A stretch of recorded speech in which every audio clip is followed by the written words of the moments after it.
with a 9-on-7, re-emphasizing the run and on both sides of the ball. So overall, I thought it was really good. Guys, we challenged them after a day off like that to come out and really compete. They did a great job with that. So it's a short week for us, though. So this is a great opportunity for us. A lot of distractions coming our way. And rather than not say anything about them and just go day to day, we presented all the possible distractions that could come up. Short week, traveling, national TV, all these things that are incorporated. So we said, okay, now how are we going to perform in the midst of this chaos, and how are we going to calm this world down? So we're kind of taking them through it, how we would do it. So I think they did a good job, a good start today doing that, but really competitive practice, really competitive. It seems like you ran a lot more 11 on 11 today. Is that Yeah. because you won't do it the rest of the week? Yeah, and we're in full pads. So you saw, we did last week, I think the second day of preparation, we only did one team period, getting ready, and we started off with 2 days. So that's what you saw today too. We had 2 segments where we're just giving them a brief overview of Chicago. Will you wear shells tomorrow? We'll go, we'll analyze and see after the training report where we're at. I think we're looking at helmets and shoulder pads. You were funding in first team reps today, and then I saw Linder got some snaps as well. Yeah, those 3 guys, you're going to see them. I think the biggest thing is with Mike Brewster, we saw some good things on tape from him. I know the glaring things were the snaps, but we saw some good things. So, he'll go into it. He'll be our center going into this game. And then, but we're always going to try to find out how we can get who's doing well in different situations, if nothing else, to create more depth.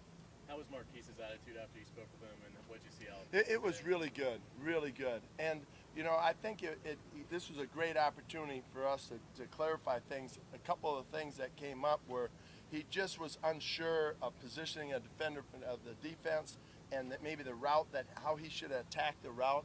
So it's just a little bit of confusion on his part that we got cleared up. But like I said, he is extremely focused, really, really competitive, really driven. And I thought today he came out and he used those things and he learned from it and he got better. So yeah, he was great. The other night, so you think he played hard the other night? I got specific. That was on me. I got specific about one play where he was supposed to run a comeback. And he ran it. It was never an effort, but he was more confused in how the defender was playing him. So, he just didn't run it full speed because of that. But he's got to learn from that, learn to run full speed, and take it. So, it was good. It was really a good opportunity for us to discuss it. So the challenge for him on Thursday is just playing faster. Yeah, just to continue.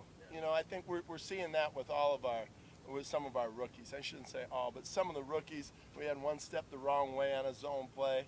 So learn from it and let's correct it, and we're looking for improvement this week. Did Blake pick up where he left off? He did a good job. You saw we had more pressure today, because we didn't see it much in the first game, so we incorporate some more pressure here. And, I think of it as we're building a body of work. Chad's had really good experience. He's built up a body of work. Where we're excited about him is we're seeing that mindset that goes along with that body of work. With Blake, we're building that body of work. We're building those experiences. Nice job in the first game, and now we're trying to incorporate other experiences to help him build that. If Henry's healthy the first preseason games, he's not. Yeah, that's how we're going about it. That's where we're going to do everything we can, and that's where you see the reps, like the second quarter, where the first offense got more reps than we anticipated. Same mindset going into it. We're doing everything we can to get that first group ready to go. And Henry will be the first game starter. Yes. You moved Josh Wells up to the second O-line unit and working threes most of the time. Is that because of what he showed us? He did. He did a nice job at left tackle, and I think that we did that before when Austin Pasteur had a day off. We got him some reps in there, so we just wanted to see him against the twos as well. Gerhardt, he may practice tomorrow. Yeah, he should. Yeah, But you didn't both play him and or you're gonna hold JT. him out? What's that? Would you hold him out? No, if he's ready to go tomorrow and he shows He good will work play. tomorrow, then he'll play. How do you feel like the special teams is progressing with the coverage units and the return units? One of the first things you look at is just tackling. How are we tackling defensively, special teams? I thought our tackling was pretty good. You saw the techniques transfer over, some good open field tackles, which usually is pretty sloppy the first game. So I was pretty pleased with that. We're looking for guys on special teams that are disruptive. at certain positions. We need disruptive players. And so we're trying to target who are disruptive players right now. Do you feel like you have more disruptive players than this time last year? Yes, but I think we're incorporating, okay, as far as when we pare down to 53, the different scenarios, how many of those and all the scenarios that we have are disruptive. How do you feel about the punt returner? Good. You know what? There's a couple decisions, where the ball rolled, and we've got to incorporate more of those into practice. But, the return game, that's what we really need to find out that. We didn't get any opportunities really kickoff return, but punt return, really need to come, in the next couple of weeks to see who that guy is. And with Tannen Doss, he's progressing good. See where he's at. Fleming, you mentioned him. What brought him on faster than last year? Just more Well, experience, yeah, I or- think more experience. And he has those 2 plays that he made at the end, were really good plays. I mean, exactly how he should play it. And did a nice job making a play on the ball, and was a clean play. So, 2 plays that really, I thought that he had an opportunity to make a play and did. Jeremy Harris got a pick 6 today. Is he progressing? Yeah, he's doing a nice job. For Jeremy, the challenge for him is he's progressing real well on defense. Continue to show that progress on special teams. Couple more guys.